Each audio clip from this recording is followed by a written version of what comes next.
Voici 10 questions pour devenir un as du code de la route. Êtes-vous prêt à relever le défi? Les effets de l'alcool peuvent être diminués en prenant un médicament. Oui, réponse A. Non, réponse B. En prenant un café. Oui, réponse C. Non, réponse D.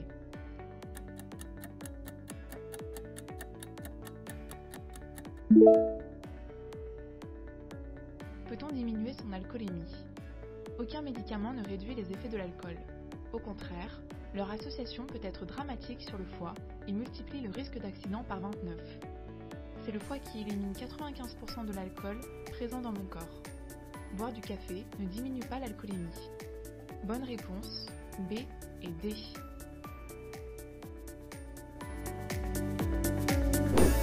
En règle générale, pour adopter un changement de voix, j'effectue les actions dans l'ordre. Indiquer, contrôler, agir, réponse A.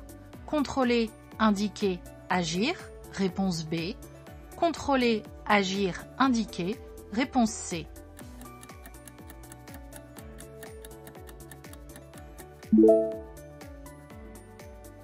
Comment retenir l'ordre dans lequel je dois agir avant de changer de voix? J'utilise le moyen mémotechnique suivant. C, I, A. En effet, le C pour contrôler l'environnement, I pour indiquer aux autres usagers à l'aide du clignotant, et A pour agir une fois que la voie est libre. Bonne réponse, B. Next level. Mon temps de réaction augmente en cas de pneus usés, réponse A. Vitesse élevée, réponse B. Chaussée mouillée, réponse C. Fatigue, réponse D.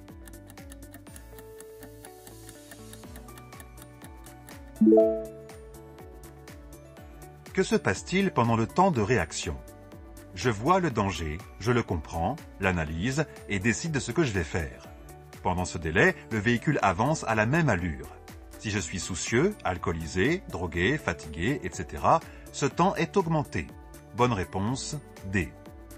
Congratulations. Le danger se situe en zone A, réponse A, B, réponse B, C, réponse C, D, réponse D.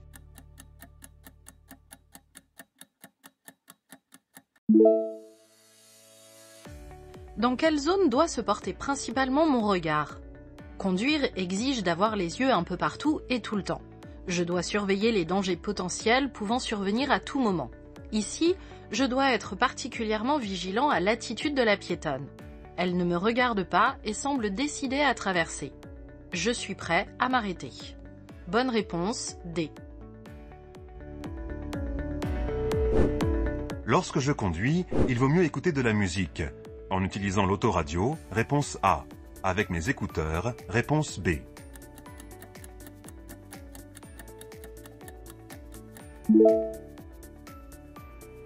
L'ouïe est-elle importante dans la perception des indices? 90% des informations passent par la vue. Mais il ne faut pas négliger les indices sonores, sirènes des véhicules d'intervention d'urgence, klaxons, etc. Pour ces raisons, il est interdit de conduire avec des écouteurs. J'utilise l'autoradio. Bonne réponse, A. Pour contrôler mon angle mort, j'effectue un long contrôle une seule fois, réponse A, de rapides contrôles plusieurs fois, réponse B.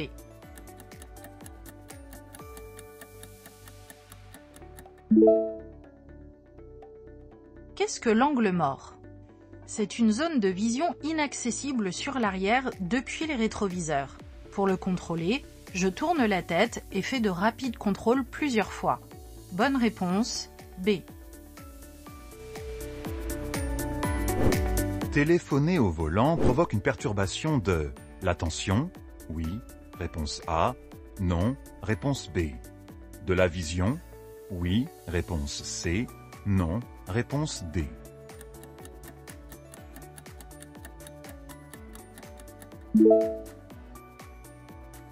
Que se passe-t-il lorsque je suis au téléphone? Mon cerveau favorise la conversation et traite moins d'informations de conduite. Cela joue sur mon attention et ma vision. Seul le système Bluetooth intégré au véhicule est toléré, mais la plus grande prudence s'impose. car je ne peux pas être concentré de la même manière lorsque je téléphone en conduisant. Bonne réponse, A et C.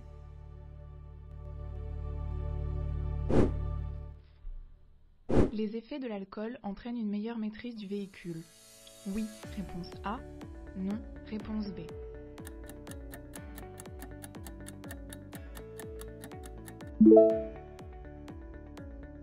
Comment agit l'alcool? L'alcool se diffuse dans le sang et agit sur le cerveau. Par conséquent, il modifie la perception des risques, vitesse, distance, conditions pour dépasser, et diminue ainsi la maîtrise du véhicule. Bonne réponse, B.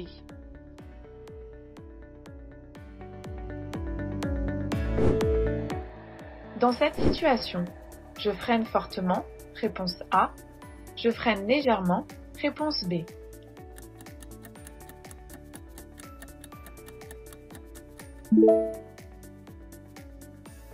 Comment agir ici?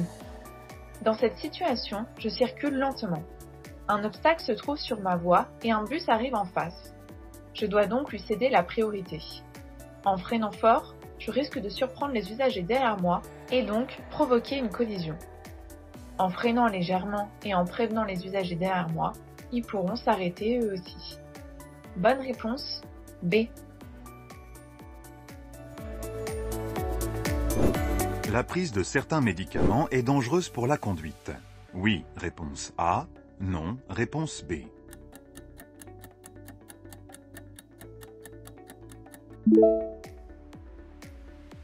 Pourquoi un médicament agirait-il sur ma conduite? Ce sont des produits psychoactifs qui agissent sur le cerveau et peuvent avoir des effets très néfastes sur les perceptions et donc la conduite. Pour savoir à quoi s'en tenir, on trouve des pictogrammes sur les boîtes. Les médicaments de niveau 1, pictogramme jaune, invitent à la prudence. Les médicaments de niveau 2, pictogramme orange, incitent à prendre des précautions avant de conduire. Les médicaments de niveau 3, pictogramme rouge, contre-indiquent la conduite. Bonne réponse, A.